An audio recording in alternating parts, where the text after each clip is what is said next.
Bom dia, paz de Cristo para você, para sua família, que você tenha uma manhã de domingo abençoada na presença do Senhor Jesus. Estamos aí para mais um estudo da nossa revista Palavra e Vida, agora no terceiro trimestre.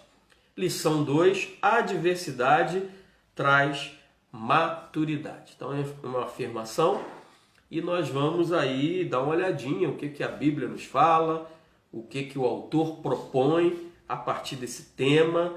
A adversidade traz maturidade. Quero convidar você a abrir a sua Bíblia, segunda carta de Paulo aos Coríntios, 2 Coríntios, capítulo 4, do verso 16 ao verso 18. Eu estou aqui com a versão da TEB, tá bom? Tradução ecumênica da Bíblia. Uma Bíblia francesa e uma tradução muito boa. Diz o seguinte: é por isso que nós não perdemos a coragem. E mesmo se em nós o homem exterior se encaminha para a sua ruína, o homem interior se renova dia a dia. Pois nossas tribulações de um momento são leves com relação ao peso extraordinário de glória eterna que nos prepara. O nosso objetivo não é o que se vê, mas o que não se vê. O que se vê é provisório, mas o que não se vê é eterno. Deus abençoe a sua palavra lida.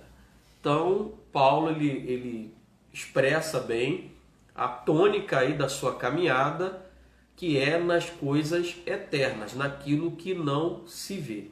E ele faz esse comparativo entre as lutas que ele passou e estava passando, e diz que essas lutas, né, no comparativo com a glória eterna que ele iria receber em Cristo, essas lutas são leves e momentâneas.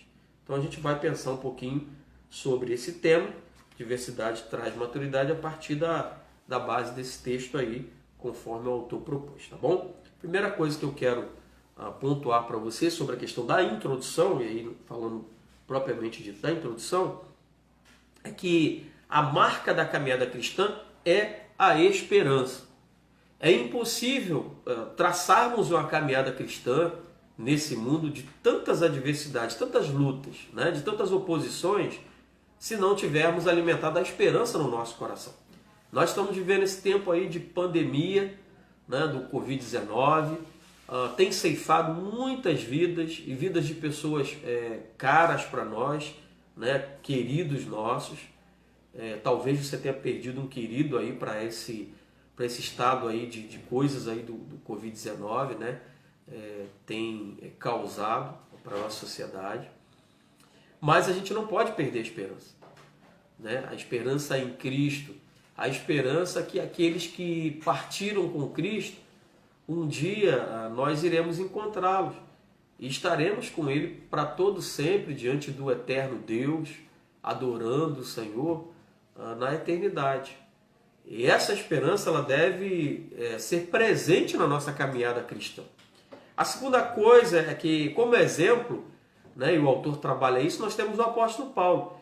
O apóstolo Paulo passou por diversas lutas na vida dele, mas ele deu as respostas que ele tinha que dar. E essas respostas, elas estão escritas aí nas cartas paulinas, no livro de Atos, né, que o escritor foi Lucas. Essa narrativa, ela mostra que Paulo ele não perdia a esperança dele. O autor aí ele cita Atos 27, que é a ocasião do naufrágio, quando Paulo sofre o naufrágio, e ali fica evidente que em todo o tempo Deus estava com ele. Deus guardou a vida de Paulo naquele momento, até das pessoas que estavam com ele, para mostrar quem Paulo era, a quem Paulo servia. E Paulo, em todo momento, ele deu testemunho da grandeza de Deus, da presença de Deus na sua vida. A quarta coisa é que na adversidade nossa convicção é experimentada. Ser crente, ter uma vida cristã, quando tudo é favorável, as pessoas dizem que é muito fácil, que é fácil ser crente quando tudo vai bem. Mas ser crente diante da adversidade, e é interessante, queridos e queridas, que a adversidade na vida do crente, ela quebra uma máxima que diz que é só vitória, só vitória, só vitória. E a gente vê muito isso por aí, que é a chamada fé triunfalista, que é só vitória, você só tem que ganhar, você não pode perder nada, né? Nada pode acontecer fora do teu desejo, né? do teu planejamento. Essa máxima ela é quebrada quando chega a adversidade. Né? E a adversidade ela vem para todos nós. Nem sempre o que planejamos sai conforme planejamos. E isso faz parte da vida, isso é natural. E o crente ele deve estar preparado para as lutas, preparado para a oposição, preparado para a adversidade. E nesse momento da adversidade, a nossa convicção ela é experimentada. Eu separei um trecho aqui para ler com você da nossa revista, está lá na página 19, faz parte da introdução, que diz o seguinte: há um provérbio anônimo que diz: somente sabemos o sabor do chá quando colocamos água quente nele. Isso significa que as adversidades são uma necessidade que tem o poder de revelar quem de fato somos. Quando agimos dentro da normalidade, mostramos quem queremos ser. Mas quando reagimos diante das adversidades, mostramos quem somos de verdade. Então o autor ele pontua isso aqui sobre essa função da adversidade em mostrar quem realmente somos e como reagimos, né, com a nossa convicção diante dos fatos contrários à nossa vontade. Bom, o primeiro ponto, o primeiro tópico da lição, e aí entrando na lição, diz o seguinte: a adversidade é inevitável. Todos vamos passar por lutas na caminhada da vida. Não há um ser humano que não passe por dificuldades, por angústias, por perseguição, por oposição, por pedras na caminhada. Não há esse ser humano. A adversidade ela faz parte da caminhada da vida. Aí ele dá um exemplo dos discípulos que passaram pela tempestade. Jesus sabia disso e Jesus ele diz: olha, entrem no barco e adentrem ao mar, né? O mar da Galileia, o mar de Tiberíades. E aí ali a situação é uma situação adversa. Apesar daqueles homens serem homens experimentados, estar ali no mar, eram pescadores, né? Eles tinham entre os discípulos os que eram profissionais da pesca, eles passaram, né, um aperto diante da situação que eles se encontravam. E Jesus ele queria mostrar para aqueles homens uma lição, experimentar a fé daqueles homens, a confiança que eles deveriam ter nele, Jesus, e mostrar para eles que a vida, na caminhada da vida, eles teriam lutas, adversidades, mesmo com a presença de Jesus. E aí é um detalhe interessante que eu quero que você perceba. Jesus estava ali o tempo todo com eles, né? A presença de Jesus era notória, palpável diante deles. Em carne, em sangue, Jesus estava ali. E isso deveria ser um diferencial para a vida daqueles homens. Saber, olha, não, Jesus está aqui, Jesus ele está sabendo, Jesus ele está de olho. Isso deveria ser algo muito claro para eles. E Jesus queria mostrar, dar uma lição com aquela situação que aconteceu com eles ali no mar da Galileia. Então a adversidade ela é inevitável, né? Mesmo com a presença de Jesus, nós vamos passar por lutas, por adversidade, tá certo? O segundo tópico aí que o autor trata é que a adversidade tem fontes diversas. Se a adversidade é algo inevitável, nós vamos passar por ela. Ela testa e atesta a nossa fé, a nossa convicção no que cremos, né, ela tem algumas fontes. E aí eu separei pelo menos 4 fontes aí que o autor cita, né? Ele começa na página 19 e adentra para a página 20, que são elas. A primeira: nós, em algumas situações, somos causadores da adversidade. Então, às vezes, a adversidade que passamos, nós mesmos é que provocamos. Com decisões, com tomadas de decisões equivocadas, com muitas vezes tomadas de decisões sem buscar a direção de Deus, sem orar, sem pensar, sem analisar. A gente precisa, eu digo que a vida é um jogo de xadrez. E no jogo de xadrez, se você move uma peça precipitadamente, você pode perder todo o jogo. Eu não sei se você já observou, os jogadores de xadrez, eles pensam, repensam e pensam de novo todo o movimento de peça no tabuleiro. Aquilo não é um jogo automático, você sai jogando peça para lá e para cá, não. Tem que ser muito pensado, né? E às vezes a falta de pensar, de planejar, de fazer as contas, como Jesus disse, né? Numa exemplificação, na parábola, que um general, para ele ir para a guerra, né, um rei, um general, ele não pode ir simplesmente com um destacamento, aí, um batalhão, uma quantidade de homens, sem pensar o que ele vai enfrentar do outro lado. Ele precisa saber com quantos homens ele vai precisar para aquela guerra, né? Da mesma forma, uma pessoa que constrói um prédio, ela tem que calcular o custo daquela construção, porque senão ela vai parar aquela obra no meio do caminho. Por quê? Porque ela não calculou exatamente quais seriam os gastos. Então nós, muitas vezes, somos causadores de adversidade, né? Porque não calculamos, não pensamos, não planejamos, não oramos, e aí a adversidade vem, tá? A segunda fonte: as pessoas à nossa volta podem ser as causadoras da adversidade. E aí a gente entra na questão da má companhia, a gente entra nas dificuldades da vida que às vezes as pessoas nos colocam, e às vezes a gente está diante de uma situação difícil que nós não fomos os causadores dessa situação. Na verdade, foram outras pessoas que nos causaram dano. E aí a gente está, como diz popularmente, com o abacaxi na mão. E aí não tem jeito, você vai ter que descascar esse abacaxi.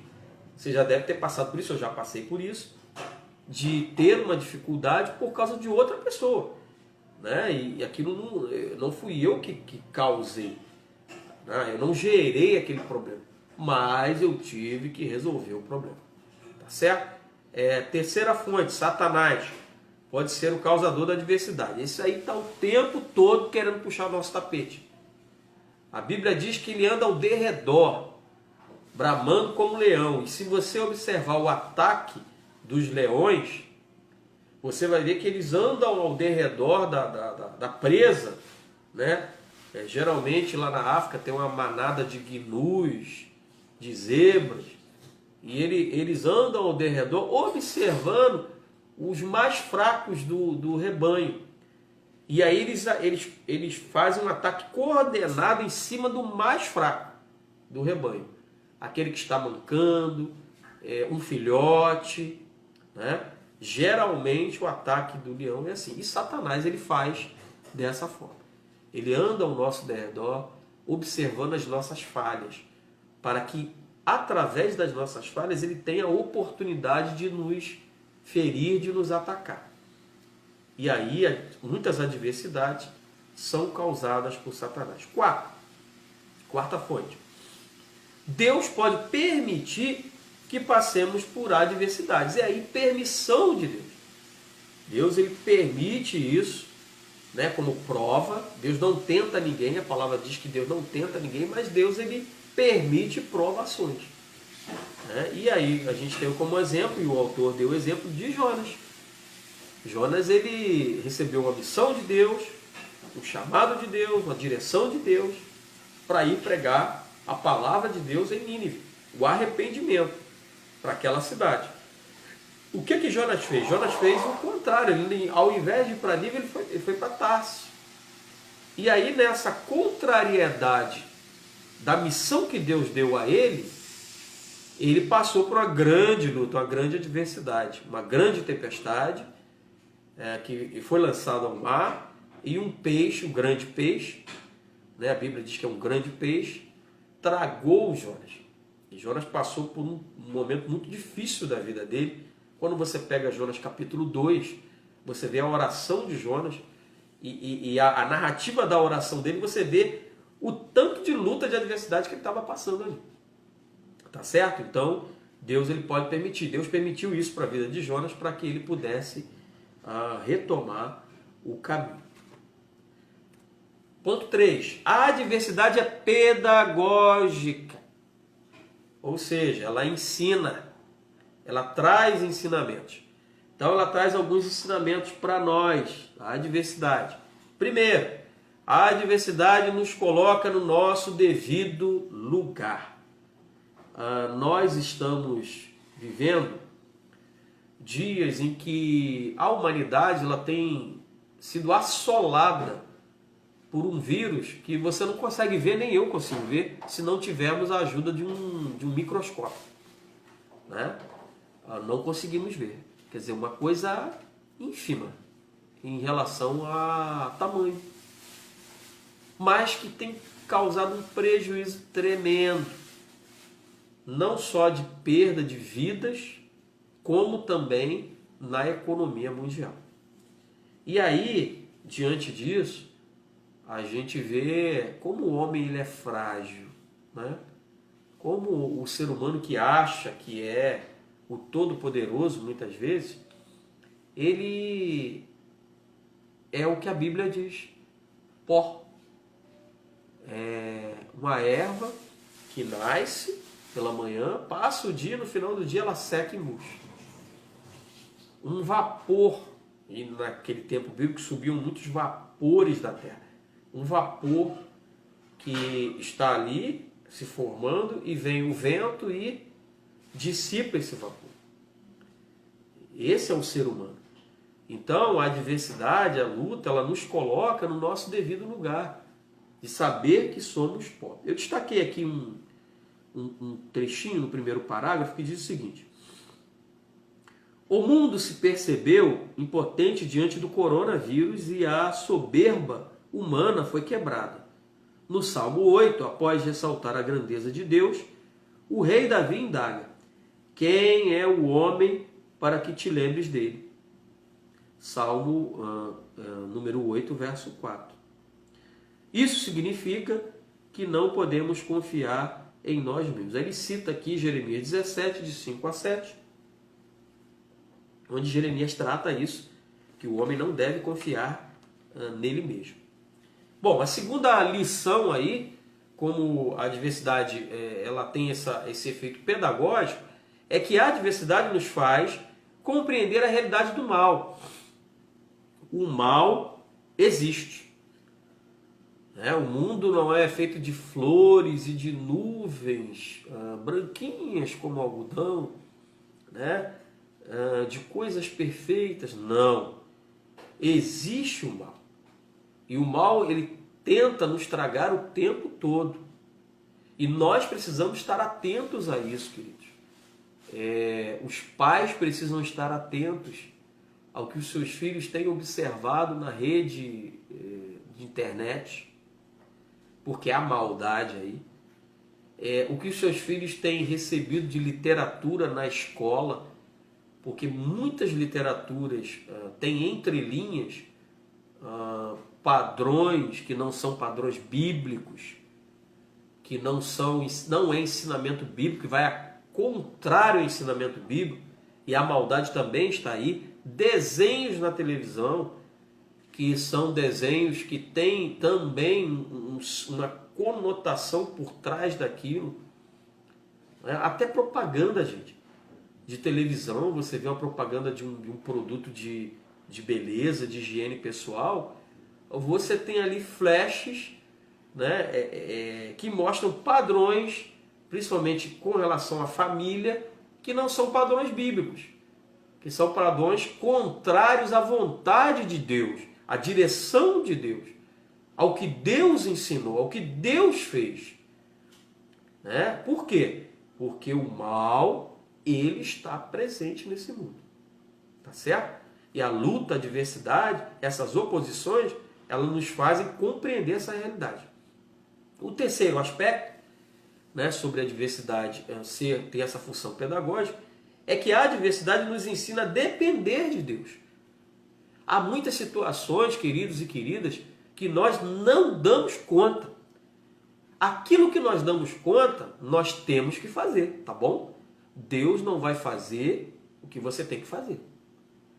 Há muitos pregadores que citam aquele texto lá de João 11, quando Jesus ele manda tirar a pedra e ele diz para Lázaro sair, né? Ele já estava ali há 4 dias morto. E aí usam essa questão alusiva de tirar a pedra como a parte do homem. Que o homem poderia sim, na força do seu braço, tirar a pedra. Mas que quem iria ressuscitar o morto era Jesus. Era o único que poderia ressuscitar o morto, era Jesus. Então faz esse diálogo entre o que o homem tem que fazer e deve fazer e o que Deus vai fazer. Então, essa dependência de Deus, ela deixa claro isso, que há coisas que nós não conseguimos dar resposta, nós não conseguimos fazer. E a luta, ela mostra isso para nós. Olha, essa luta aqui eu não consigo dar conta. E eu dependo exclusivamente do Senhor. Tá bom? No quarto tópico, o autor ele trata da questão que a adversidade nos faz crescer. E aí é igual aquela história da massa, né? Quanto mais você bate na massa, massa de pizza, massa de pão, quanto mais você bate nela, mais ela cresce. Então eu separei 2 pontos aqui sobre esse artigo 4. Né? O primeiro é o seguinte: devemos olhar para a adversidade como uma oportunidade para crescer. O chinês ele trabalha muito bem isso. Ele diz que a crise é uma oportunidade de crescimento. Então, a adversidade, a luta, é uma oportunidade de crescimento. Por quê? Porque ela traz aprendizado para nós. Né? E tem o dito popular que diz que errar é humano, mas errar pela segunda vez é burrice. Você já deve ter ouvido isso aí. Por quê? Porque quando você erra pela primeira vez, aquilo ali tem que provocar uma lição para a sua vida. Olha, eu fiz isso, né? Eu estava com o meu carro e a placa dizia 60 km, e era uma curva, e eu entrei a 90 km e eu perdi o carro. Né? Eu tive um problema. Né? Eu não consegui controlar o carro dentro da curva porque eu estava acima da velocidade. Isso tem que trazer uma lição para você. E para te dar crescimento, maturidade, para você saber que você tem que respeitar a velocidade limite imposta ali pelos símbolos, né, de trânsito. Se é 60, é 60. Você não deveria estar a 90, estar a 100, estar a 120, não. Você deveria estar a 60. Porque um estudo foi feito mostrando que aquela curva seria possível um carro comum fazer aquela curva a 60 km. Tá certo? Então, na luta, na adversidade, há uma oportunidade para nós crescermos. Segundo aspecto que a adversidade nos faz crescer é que falar sobre a igreja. A igreja, diante das lutas, sempre deu uma resposta positiva. Meus queridos, todas as vezes que a igreja de Cristo ela foi perseguida, ela deu a resposta com crescimento. Interessante isso.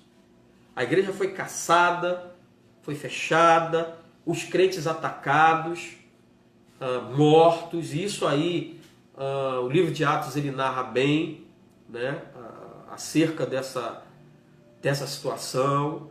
da igreja, de perseguição. A igreja, diante das lutas, ela cresceu. E há um elemento fundamental nisso. Porque a igreja, ela é uma organização totalmente aberta. Hoje, para você ser membro de uma igreja, o que você precisa fazer? Você professar Jesus, dizer, não, eu aceitei Jesus, eu me arrependo dos meus pecados, né, eu quero o meu batismo, e você vai participar lá dos estudos, da caminhada, você vai estar na igreja. Né? Não há dificuldade em ser membro de uma igreja. Ok? E nessa, aspas, facilidade, o que ela faz? Ela faz muita gente vir no meio da multidão. E eu cito multidão quando Jesus ele dá um discurso mais duro, a multidão vai embora. Quem fica são os discípulos. É sempre assim. Todas as vezes que a igreja ela passa por lutas, por dificuldades, você consegue ver quem é quem dentro da igreja. Porque quem é multidão vai embora, não resiste. Não consegue ouvir o discurso. Foi isso que aconteceu quando Jesus começou, né, a dar um discurso duro. O que aconteceu? O povo foi embora. E, gente, não foram 100 pessoas embora. Foram mais de 2.000 pessoas embora. Porque essa era a média que seguia Jesus. Esse povo todo foi embora. Sabe quem ficou? Só os discípulos. Aí Jesus fala assim, vocês também não vão embora? Vocês não querem ir embora também, não? Aí Pedro, né, levanta e fala, Senhor, mas aonde a gente vai ter palavras de vida eterna como a tua? Então, gente, todas as vezes que a igreja ela passa por lutas, a multidão vai embora. Ficam os discípulos. E esses discípulos que ficam, eles têm qualidade cristã. Eles encaram o negócio. Eles vão para frente. Eles não se acovardam, não se apequenam diante da luta. Né? Você pode ver toda a igreja que passa por luta, irmão. E toda igreja passa por lutas. Né? A igreja que eu pastoreio passa por lutas. Tá certo? A gente consegue ver quem realmente serve a Deus e fala assim, não, eu vou ficar. Ó, aconteceu isso aqui, isso é duro, isso é difícil, mas eu não arredo o pé. Eu tô junto, tô ombro a ombro, tô com a mão no remo, não tira a mão do remo, não tira a mão do arado, não olho para trás. E com esses é que a igreja cresce. São com essas atitudes desses crentes que traz aí, porque é o regar e o semear e regar. Deus dá o crescimento, claro, é Deus que dá o crescimento, mas é preciso semear e regar. E quem vai semear e regar? A multidão? Não, a multidão não vai fazer isso. Quem vai fazer isso são os discípulos.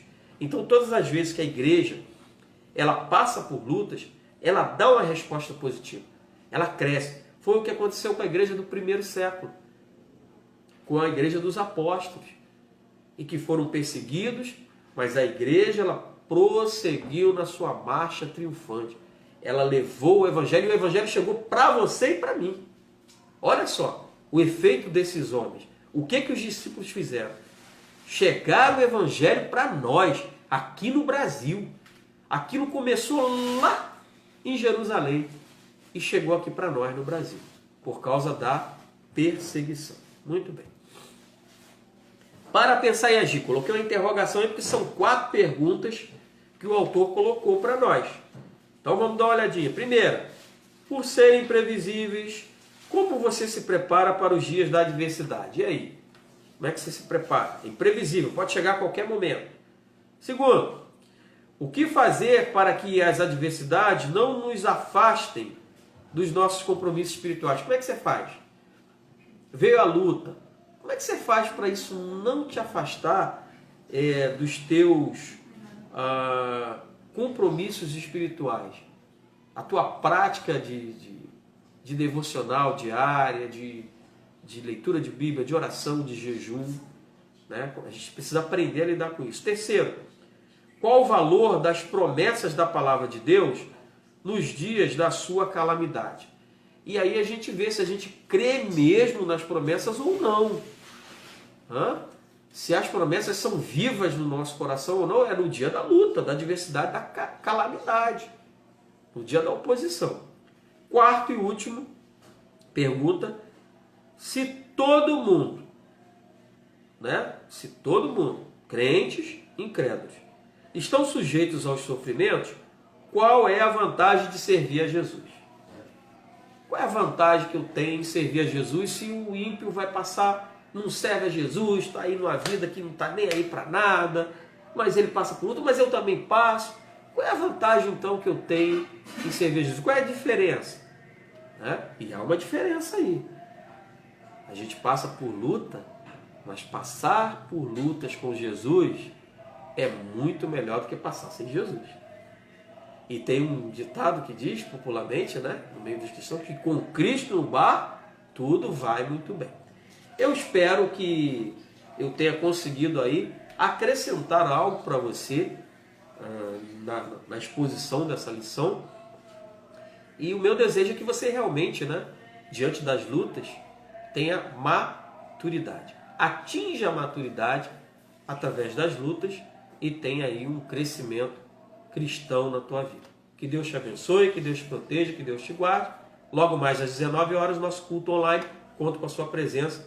Beijo no coração de todos.